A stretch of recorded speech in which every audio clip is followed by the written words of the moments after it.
Guys তরমুজ চোরা দেখেছে তরমুজ দিয়ে কি মজার গামিজটা না বানালে হয়। আজকে আমি তোমাদের লেগে বানাইতেছি তরমুজ দিয়ে ফ্রুট গামিজ, মানে তরমুজের ফ্রুট গামিজ আর কি। আর যাগো বাচ্চারা আমার বাচ্চার মতো তরমুজ বা যে কোনো ফল খাইতে পছন্দ করে না, তারা কিন্তু সব ফলের রস দিয়ে আজকে আমি যেমনি বানাইছি ঠিক একইভাবে যে কোনো ফলের রস দিয়ে গামিজ করে দিতে পারো। তাহলে বাচ্চারা বুঝবো না কি চোরা বুদ্ধি কাজে লাগে আর কি, বাচ্চাগুলো এমনি খাওয়ানোর চেষ্টা করি আর কি। চলো রেসিপিটা শুরু করি। তো তরমুজের গামিজ বানানোর জন্য প্রথমে আমি এখানে একটা তরমুজে 4 ভাগের 1 ভাগ নিয়ে নিছি। তোমাকে যতটুকু পরিমাণে ওইটুকু নিয়ে নিবা। তো আমি আজকে এতটুকু পরেটাই বানাবো। আর খোসাটারে আলাদা করে যে কাইটা লেতেছি, তো কোনোভাবে এটা কোনো কাটার কোনো সিস্টেম নেই, কোনোভাবে একভাবে কাইটা লেলেই হবে। সবগুলো প্লেটে উঠাই নিছি। এবার দেখো কিভাবে এটারে রসগুলা বাইর করবো। তোমরা আসলে ব্লেন্ডারে ব্লেন্ড করতে পারো, কিন্তু আমি এই কাজটা করি না, কারণ ব্লেন্ডারে যখন বেশি সুদা ব্লেন্ড হয়ে যায় আমার কাছে কিলেরা দেনে ভাই তিতা লাগে। তাই আমি একটা স্টিলের সাথে নিয়ে নিছি, মানে স্টেনারের মধ্যে ভালো মতো ঘষলে দেখো কত সুন্দর করে নিচে রসগুলো পড়ে যেতেছে। ঠিক এইভাবে কিন্তু আমি সবগুলো রস বাইর করে নেবো। একদম টকটকা লাল কালারের রস বেড়েছে। তোমরা কিন্তু চাইলে ফুড কালার দিতে পারো, কিন্তু যেহেতু বাচ্চাগুলোকে বানাবো আমি এখানে কোনো প্রকার ফুড কালার দেবো না। এবার দিয়ে দেবো গামিজ বানানোর জন্য প্রধান উপকরণ আর কি, আদার পাউডার। তোমরা চাইলে এখানে হালাল জেলাটিনও ব্যবহার করতে পারো। এখানে আমি 10 চামচের মতো আদার পাউডার দিয়ে দিব। আদার পাউডার কিন্তু যে কোনো মুদির দোকান অথবা তোমাদের বাসার আশেপাশে সুপার শপে পাইয়া যাবা। 120 থেকে 130 টাকার মধ্যে এটার দাম।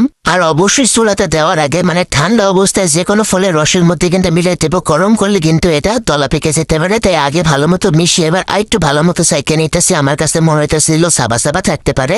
তো আগার দেওয়ার পরে ভালো মতো সেকে নেওয়া হয়ে গিয়েছে। অবশিষ্ট যে সাবাগুলো আর শিশির সাবাগুলো এখন ফালাই দিলাম। এখন চুলার রাসটাকে জ্বালাই দিব। এটার ক্রমশটা এমনি একটু মিষ্টি বেশি ছিল, তাই এখানে আমি তেমন চিনি দিব না। এখানে আমি একদম 1.5 চামচের মতো চিনি দিয়ে দিলাম। এবার চুলার রাসটাকে ভালো মতো জ্বালিয়ে জাল করে নিব বলক আসা পর্যন্ত। খুব বেশি জাল করার প্রয়োজন নাই, কিন্তু বলক চলে আসবে। 2-1টা বলক চলে আসলে কিন্তু চুলার রাসটাকে বন্ধ করে দিতে হবে। বেশি জাল করলে কিন্তু জমে যাবো চুলার মধ্যেই। এবার গরম গরম অবস্থায় এই যে দেখো আমি সিরিঞ্জ দিয়ে কাজটা করতেছি। তোমরা চাইলে যে কোনো ড্রপার দিয়েও করতে পারো। আর সিরিঞ্জ যদি কিনতে চাও ফার্মেসিতে গেলেই পায়ে দেওয়া 5-10 টাকা দামের মধ্যে। আর এই মলগুলো যে কোনো অনলাইন পেজে বা কিংবা দারাজ থেকেও কিন্তু তোমরা কিনতে পারো। আমি এই যে কিনে আনিছি দেখো একটু করে সবগুলো বইরা লইতাছি। আমার কাছে 2 ডিজাইনের মোল্ড আছে, তো আমি সবগুলোই বইরা লমো।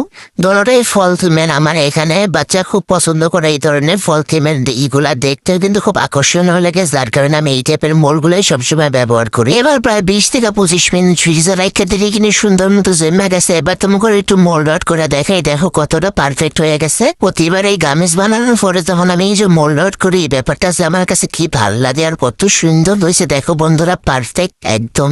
দেখতে আঙ্গুর কলা আনারসের মতো, কিন্তু খাইতে পাইবে তরমুজের ফ্লেভার। তো যাই হোক, এভাবে কিন্তু তোমরা সবাই তোমাদের বাচ্চাকে চোরাই বুদ্ধি কাজে লাগাইয়া বানাই দিতে পারো। এটা যেহেতু ছোট মোল্ডের গামিজ গুলো, তো দেখতে বাঙ্গা মনে হলে একটা কিন্তু বাঙ্গে নেই। তোমরা ভালো মতো দেখলেই কিন্তু বুঝতে পারবো। তো এইভাবে কিন্তু বাসায় বাচ্চা করে বানাই দিতে পারো।